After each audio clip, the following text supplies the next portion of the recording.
한국의 유명한 작가인 이승우 교수가 자신의 책 고요한 일기에서 이런 말을 했습니다. 한번 들어보십시오. 사랑하지 않을 때는 없었던 의심과 불안이 사랑을 하면 생깁니다. 참 맞는 말인 것 같습니다. 사랑하기 전에는요, 그 사람에 대한 그 어떤 의심이 없는데, 그 사람과 사랑하기 시작하면 그 없었던 의심이 생겨나는 것을 우리는 종종 경험하지요. 맞습니까? 사랑해 본 사람들은 알지요. 아직 사랑해 보지 못한 사람들은 생뚱맞은 소리처럼 들리겠지만, 사랑을 해보게 되면 그 사람으로 인해서 내가 의심이라는 것을 경험하게 돼요. 네, 참 신기하지요. 왜 그렇지요? 그 사람을 사랑하는데 그 사람을 내가 마음에 품으면서부터 의심이라는 그 고통스러운 감정을 경험하게 되지요. 의심을 경험한다는 것은 곧 내가 고통스럽다는 거예요. 네, 마음에 의심을 품은 사람이 즐겁지 않습니다. 불안하고 고통스러워요. 심리적 압박감 가운데 있기 때문에 그 편한 감정이 아니에요. 근데 왜 사랑하게 되면 그런 감정이 생길까? 참 미스테리 같지요. 참 미스테리 같습니다. 그래서 작가가 이런 말하는 것이에요. 사랑하지 않을 때에는 없던 의심과 불안이 사랑하면 생깁니다. 저는 많이 공감하고 있습니다. 자, 그러면요, 이 존재가 내 마음에 들어가지고 나로 하여금 의심이라는 것을 경험하게 해주고 있고, 나는 그 가운데서 고통을 또한 느끼고 있는데, 이 참 불안하고 힘든 이러한 감정을 해소시키기 위해서 사람들이 어떻게 합니까? 함께 있으려고 하지요. 그래서 사랑하는 사람들은요, 떨어져 있고 싶지 않아 합니다. 함께 있고 싶어 합니다. 그래서 남과 남이 만나가지고 서로 사랑할 때 부부가 되어서 함께 있는 것이지요. 예.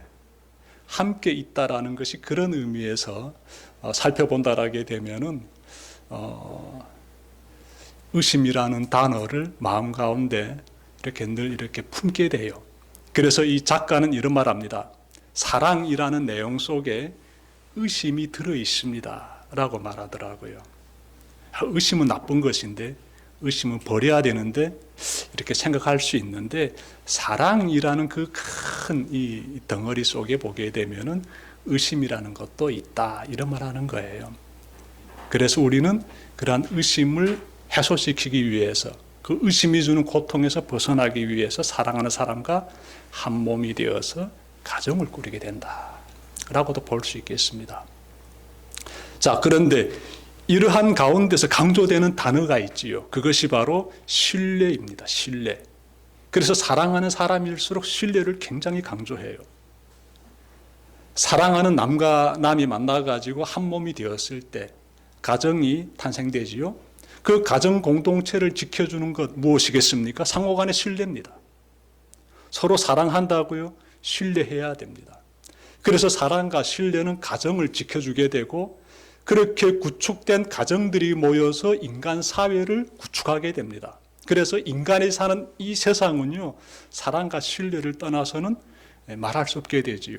인간 사회에서 사랑과 신뢰가 깨지게 되면은 곧바로 이 모든 이 잘 구축되어 있는 이런 사회 구조가 무너지게 된다라는 것도 되겠습니다. 너무나 중요하지요. 인간 사회의 관계망을 구축하는데 너무나 사랑과 신뢰가 중요한 역할을 하고 있습니다. 우리가 하나님과의 좋은 관계를 이어가는 것도 이와 다를 바 없습니다. 하나님과 좋은 관계를 잘 맺기 위해서는요, 사랑과 신뢰에 힘을 쏟아야 됩니다. 사랑과 신뢰에. 자, 그러기 위해서 놓치지 말아야 할 것 하나 있습니다. 뭘까요? 하나님과 좋은 관계 맺기 위해서, 사랑과 신뢰의 관계를 이어가기 위해서 우리가 놓치지 말아야 하는 것 무엇일까요? 앞서 제가 말씀드린 그 사랑하는 그 연인들의 모습에서 그 답을 찾을 수 있습니다. 서로가 사랑하면서 느끼게 되는 그 의심의 고통에서 벗어나기 위해서 서로가 늘 함께 하였듯이, 그 가운데서 사랑과 신뢰의 공동체가 형성되고 사랑과 신뢰의 관계가 맺어지듯이 하나님과의 친밀한 관계를 이어가기 위해서는요, 하나님과 어떻게 해야 될까요? 함께 해야 돼요. 하나님과 함께하는 사람은요, 의심의 고통 느낄까요? 하나님과 계시는가? 하나님 진짜 계시는가? 이런 질문할까요? 하나님과 함께하고 있는 사람은 그런 질문 자체를 안 합니다. 그러니 하나님 진짜 계시는가라는 그때 가지게 되는 의심의 고통 느끼지 않아요. 하나님과 함께하기 때문에. 그래서 하나님과 함께하는 사람은요, 하나님과 친밀한 관계를 맺고 하나님께서 서로 사랑하면서 좋은 유대관계를 이어가게 되는 것입니다.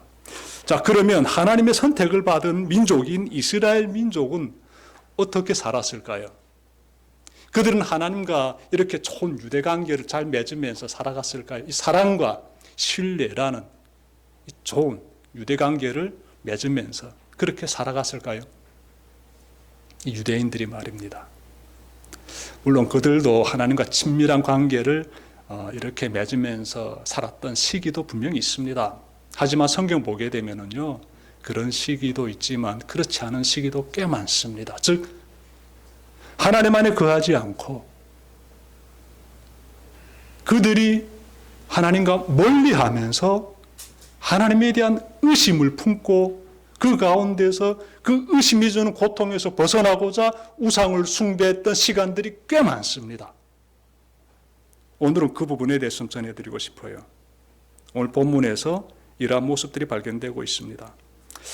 본문의 상황으로 들어가게 되면요, 하나님의 그 도움을 듬뿍 받아가지고 저 애굽에서 해방된 그 이스라엘 민족, 그 노예살이에서 풀려난 이스라엘 민족이 지금 어디에 있는가 하면 시내 광야에 있습니다. 시내 광야에, 거친 광야에 있지요. 자, 그런데 이들을 인도하는 지도자가 누구지요? 모세지요. 이 사람이 시내산 정상에 올라가 있습니다. 왜? 하나님께서 그곳에서 모세를 부르셨어요. 모세는 즉 이스라엘 민족을 애굽에서 구출해내는데 지도자적인 역할을 감당했던 이 모세가 하나님의 부르심을 받아가지고 시내산 정상에 올라가 있어요. 백성들은요, 시내산 정상에 접근할 수가 없습니다. 산 아래에 지금 머물고 있어요. 이들은 모세가 내려오기를 기다리고 있는데 시간이 지나도 내려오지 않고 있습니다. 성경 보게 되면 모세가 시내산 정상에서 머문 시간은 모두 40일이었다라고 기록하고 있습니다. 자, 백성들은 40일을 기다려야 되는데 그 가운데서 이 민족이 불안감을 느끼기 시작합니다. 불안감.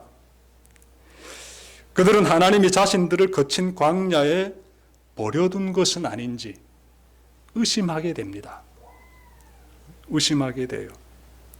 사실 이들은 하나님의 큰 기적을 여러 번 목격한 대단한 목격자들입니다. 대단한 사람들이지요. 하나님께서 이스라엘 민족 앞에서 저 애굽에 있을 때 어마어마한 기적들을 무려 10번이나 보여주셨습니다. 그 10번의 그 모든 기적들은 차치하더라도 이들이 애굽에서 나온 다음에 어떤 기적을 받는가 하면 홍해가 갈라지는, 이 바다가 갈라지는 이 굉장한 기적을 목격합니다. 그리고 이들은요, 그 광야에서 사는 동안에, 즉 시내산 그 광야까지 오기까지 그 여정 가운데서 사람은 먹어야 살아요. 하나님께서요, 매일 아침마다 이들에게 만나라는, 이들이 먹고 생존할 수 있는 귀한 양식을 내려주십니다. 그러니 시시때때로 이들은 하나님의 그 도우심을 힘입고 있어요. 그러한 이스라엘 민족인데 이들이 모세가 지금 시내산 정상에 올라가 있는 그 길지 않은 그 40일이라는 그 시간 사이에서 뭘 느끼고 있다? 불안감을 느끼면서 하나님이 과연 우리와 함께 계시는가? 라는 의심을 하기 시작합니다. 여러분, 사람이 의심을 품기 시작하면 그 다음부터 심리적 고통을 느끼게 된다라고 제가 말씀드렸죠. 그리고 고통을 느끼게 되면 반드시 필연적으로 고통에서 벗어날 수 있는 탈출구를 찾게 됩니다. 그래서 이스라엘 민족이 뭘 하는가 하면요, 모세의 형인 아론에게 찾아와서, 이 아론도 지도자 중에 한 사람입니다. 그래서 아론에게 찾아와 가지고 신에 대해서 말합니다. 여러분 1절 보십시오. 우리를 인도할 신을 만들어 주십시오라고 요구합니다. 신상을 만들어 달라는 거예요. 신상을 만들어 달라. 그런데요, 이 아론이라는 사람이 백성들의 요구를 들어줍니다. 백성들의 그 귀마다 이렇게 걸려있는 그 금 귀걸이를 다 걷어오게 합니다. 그리고 그걸 가지고 신상을 하나 진짜 만들어요. 그런데 그 신상의 모양을 보니까 송아지 상을 가지고 있어요. 송아지처럼. 예. 그렇게 생겼어요. 그럼 왜 송아지 모양을 가진 신상을 만들었을까요? 이 아론이. 왜 하필이면 송아지일까요? 고대 애굽 사회에서는요, 많은 이 신들이 있기 때문에 그곳에서는 진짜 심심치 않게 신상들을 보게 됩니다. 여러 모양의 다양한 신상들을 보게 돼요. 근데 그 중에 하나가 무엇인가 하면 이 황소 모양을 가진 이 신상이 있는데, 이 신상은 아피스라는 신을 숭배하는 신상이에요. 근데 아피스라는 신은요, 풍요와 그리고 힘을 가져다 준다라고 해요. 그래서 아피스를 믿게 되면 내가 풍요로워지게 되고, 즉 잘 살게 되고, 내가 힘도 가지게 된다라는 거예요. 건강하게, 잘 멋있게, 행복하게 살 수 있다. 뭐 이런 내용이겠지요. 그래서 또 많은 사람들이 이 아피스를 열광하면서 믿고 있었어요. 근데 그 아피스 신의 그 형상이 황소입니다. 자, 그러니 이스라엘 민족이 430년 동안 애굽에서 살면서 많은 신상들을 봤는데 그 중에서 그들의 마음을 사로잡은 신상이 무엇이었다? 아피스 신이었던 것이에요. 아피스 신의 신상이었던 것이에요. 꽤 근사해 보이니까. 그래서 이 신의 광야에서 이들이 무엇을 만들었다? 저 아피스 신상을 본떠 가지고 송아지 형상을 만든 거예요. 송아지 형상. 그리고 이들이 4절 보니까 이렇게 말합니다. 이스라엘아, 이 신이 너희를 이집트 땅에서 이끌어낸 너희의 신이다. 그러니 우리가 여기서 한 가지 짚고 넘어갈 수 있는 게 있는데, 이들이 신의 광야에 있을 때 애굽 사람들이 믿었던 그 아피스 신을 가져다가 이제부터 아피스 신을 숭배하려고 했던 것은 아니에요. 그냥 그 형상만 본떠다가 송아지 형상으로 되어 있는 신상을 만들고, 그리고 이 형상은 무엇이다? 우리를 이집트에서 이곳까지 구출해내고 인도하신 그 하나님이다라고 지금 말하는 거예요. 우리가 믿고 있는 하나님의 그 신상이다. 그 형상을 지금 이 속에 담겨져 있다. 이렇게 지금 말하고 있는 것이에요. 이렇게 지금 말하고 있는 것이에요. 5절부터 6절 보니까, 그리고 나서 이 이스라엘 민족이 매우 즐거워합니다. 매우 즐거워해요. 무엇을 말하고 있습니까? 지금까지 가지고 있었던 불안감과 그것으로 인해서 발생된 그 의심이라는 그 고통이 사라져 버렸으니까, 고통이 사라지게 되면 당연히 기뻐하게 되는 거지요. 그래서 5절과 6절 보니까 고통이 사라졌으니까 이 사람들이 막 즐거워서 뛰노는 겁니다. 오늘 본문이 이런 내용을 가지고 있습니다. 여러분, 이렇게 하게 되면은요, 이스라엘 민족과 하나님 사이의 관계는요, 깨져버립니다. 관계가 깨져버려요. 출애굽기 20장 보게 되면은요, 하나님께서 이미 전에 이스라엘 민족에게 하신 중요한 말씀이 있습니다. 자, 20장 4절부터 5절 말씀 제가 읽겠습니다. 너를 위하여 새긴 우상을 만들지 말고, 또 위로 하늘에 있는 것이나 아래로 땅에 있는 것이나 땅 아래 물속에 있는 것의 어떤 형상도 만들지 말며 그것들에게 절하지 말며 그것들을 섬기지 말라. 하나님께서 이스라엘 민족에게 10계명을 주셨죠. 10가지 이 계명을 주셨어요. 반드시 지켜야 되는 법들입니다. 그런데 그 법조항 중에서 두 번째 법조항이 바로 이 내용이에요. 절대로 우상을 만들면 안 돼. 하나님의 형상이라고 해서 너희들이 만들어도 안 돼. 너희들을 위해서 그 어떤 형상도 만들지 말고 위로나 아래로나 바닷속에 있던 물속에 있던 그 어떤 형상도 만들면 안 돼. 그것은 곧 죄다라고 하나님께서 명시하고 계시는 거예요. 그러면 출애굽기 20장에서 하나님께서 이러한 법에 대해서 가르쳐 주셨기 때문에 오늘 본문은 출애굽기 32장이에요. 이스라엘 민족은 이 내용에 대해서 알고 있습니다. 이 십계명에 대해서 알고 있어요. 그럼에도 불구하고 지금 형상을 만들어 버린 거예요. 이렇게 만들게 되면 얼마나 큰 이 위기가 닥치는지를 이들이 지금 모르고 있는 거예요. 모르고 있는 거예요. 순간에 이 심리적 고통에서 벗어나기 위해서 하나님의 말씀을 가볍게 여겨버린 거예요. 그러자 어떤 일이 펼쳐지는가 봤더니 출애굽기 32장 보니까 하나님께서요 분노해 하십니다. 진노해 하시고. 그러니까 하나님은 산 정상 위에서 다 보고 계시는 거예요.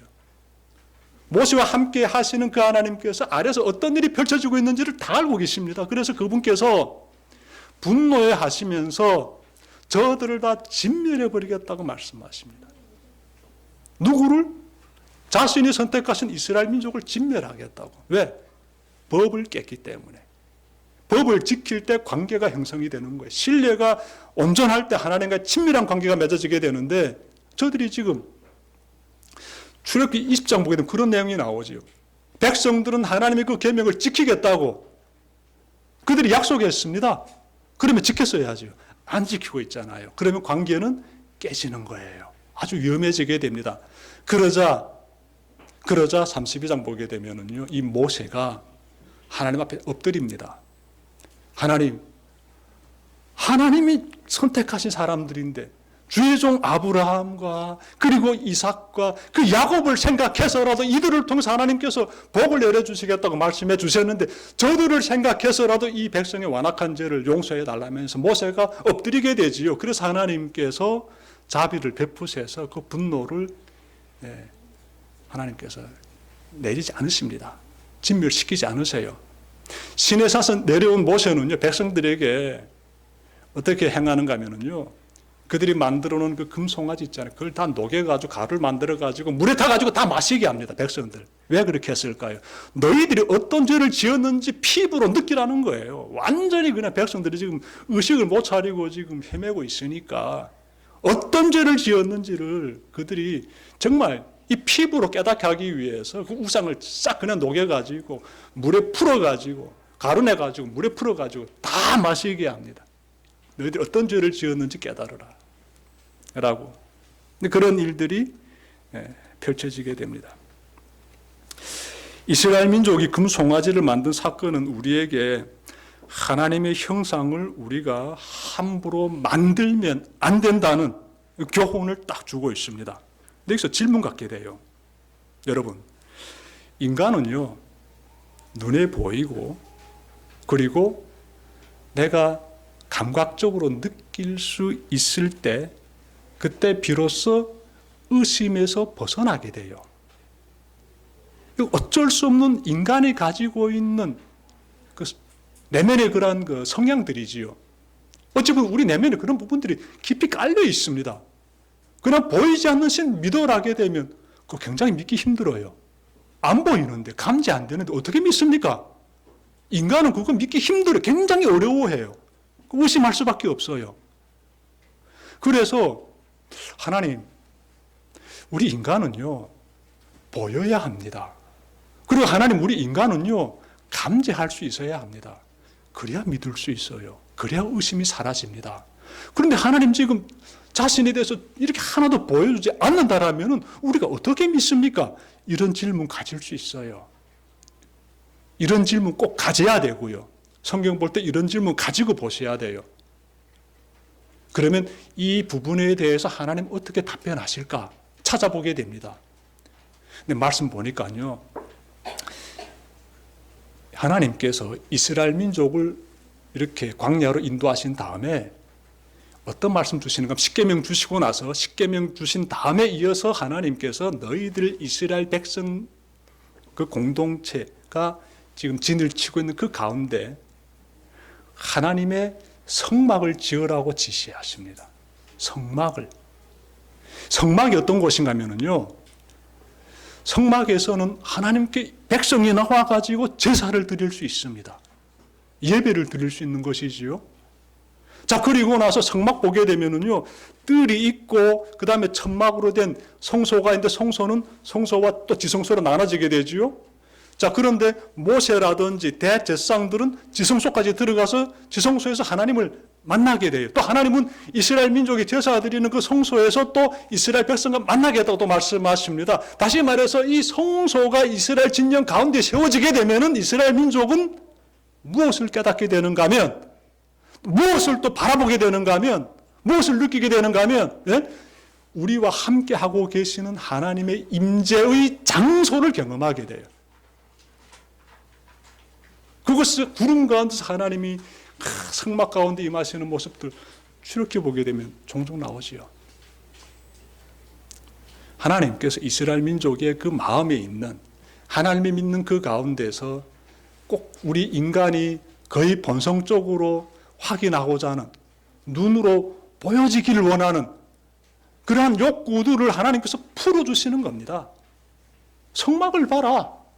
백성들의 성막을 봐라. 성막이 어떤 곳이냐?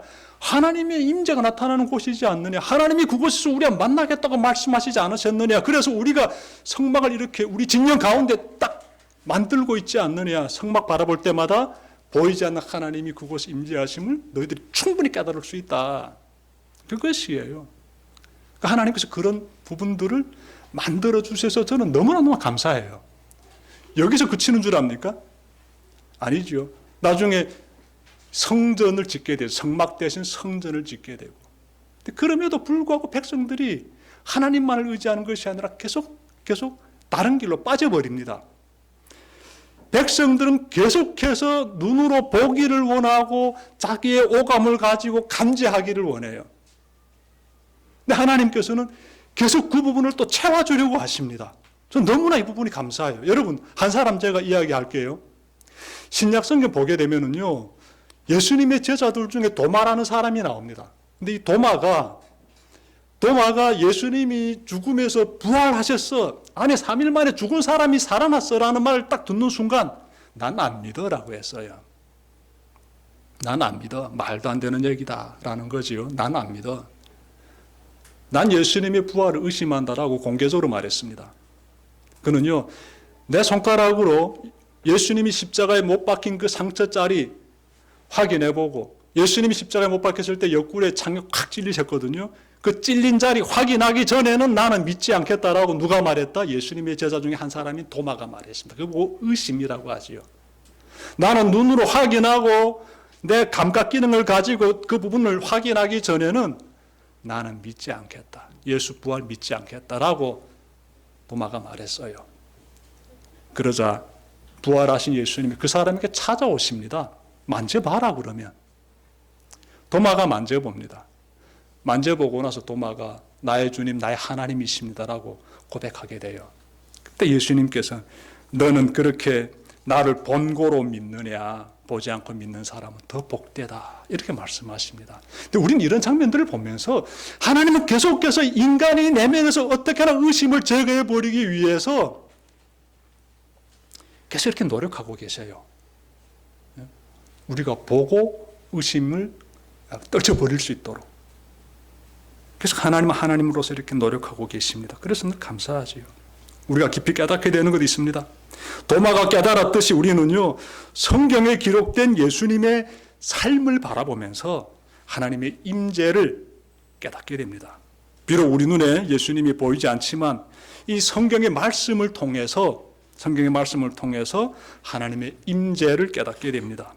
자, 이전에는 이스라엘 민족이 성막이라든지 성전을 통해 하나님의 임재를 깨달았다면 예수님이 오신 이후로는 예수 그리스도에 대해서 기록된 이 성경을 통해서, 성경을 봄으로써 우리는 무엇을 깨달을 수 있다? 지금 나와 함께 하시는 하나님의 임재를 깨닫게 된다는 것이에요. 말씀을 통해서, 이 성경의 말씀을 통해서 하나님이 과연 계시는가라는 이 의심을 떨쳐버릴 수 있다는 것이에요. 여러분, 요한복음 1장 1절부터 3절과 14절 말씀 제가 찾아읽겠습니다. 태초에 말씀이 계시니라. 이 말씀이 하나님과 함께 계셨으니 이 말씀은 곧 하나님이시니라. 그가 태초에 하나님과 함께 계셨고 만물이 그로 말미암아 지은 바 되었으니 지은 것이 하나도 그가 없이는 된 것이 없느니라. 말씀이 육신이 되어 우리 가운데 거하심에 우리가 그의 영광을 보니 아버지의 독생자의 영광의 은혜와 진리가 충만하더라. 제가 예수님 영접하고 그리고 또 이렇게 목회자의 길 또 걸어가면서 신학대학에서 또 준비과정도 이렇게 보내야 되지 않습니까? 그 신학대학에 들어가서 이렇게 성경을 공부할 때 전 이 말씀이 가장 크게 저에게 큰 울림으로 다가왔어요. 너무나 명확하게 말씀하고 있는 거예요. 예수님이 하나님이심을 너무나 명확하게 말씀하고 있습니다. 예수님이 어떤 분인지를 너무나 명확하게 말씀해 주고 있어가지고 이 말씀을 계속 묵상하게 돼요. 예수님은 말씀하시는 하나님이시다라는 거예요. 우리가 알고 있는 그 예수님은요, 하나님의 보내심을 받은 성자 하나님이신데 여기에서는 독생자의 그 하나님의 영광이라고 표현하고 있는데 하나님의 아들이시고 성자 하나님이시고 이분이 하나님 태초에 말씀이 계시니라 이렇게 말씀하고 있잖아요. 천지 창조하실 때도 이분이 관여하셨다는 거예요. 이 말씀이 하나님이신데 이 말씀하신 하나님이 인간의 몸으로 세상에 오셨다. 이 내용이 요한복음 1장 1절부터 3절과 그리고 1장 14절에서 너무나 명확하게 말씀하고 있습니다. 너무나 명확하게. 여러분, 우리가 믿는 예수님이 바로 인간의 몸을 입고 이 세상에 오신 하나님이세요. 그러면 우리가 눈으로 보고 확인할 수 있지요. 하나님 이렇게 우리에게 내면의 의심이 있을세라 그 몽땅 그 모든 의심을 떨쳐버리게 하기 위해서 이렇게 몸소 찾아와 주신 것이지요. 믿음을 가지라고 하나님과 친밀하고 깊이 신뢰하면서 깊은 사랑 나누는 너무너무 아름다운 이러한 관계를 맺으라고 이렇게 하나님께서 인간의 몸을 입고 우리에게 찾아오신 것인데 얼마나 감사합니까? 그러므로 예수님을 통해서 하나님의 임재를 경험한 사람은 하나님이 나와 함께 하심을 의심할까요? 의심 안 합니다.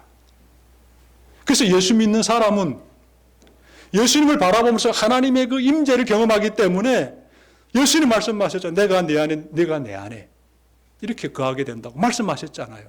그러니 내 안에 하나님이 계심을 의심하지 않는다는데요. 하나님은 당연히 계시며 그분은 지금 내 안에 계시고 난 하나님 안에 거할 수 있는 그러한 하나님의 자녀임을 의심하지 않아요. 불신자들이 의심하지.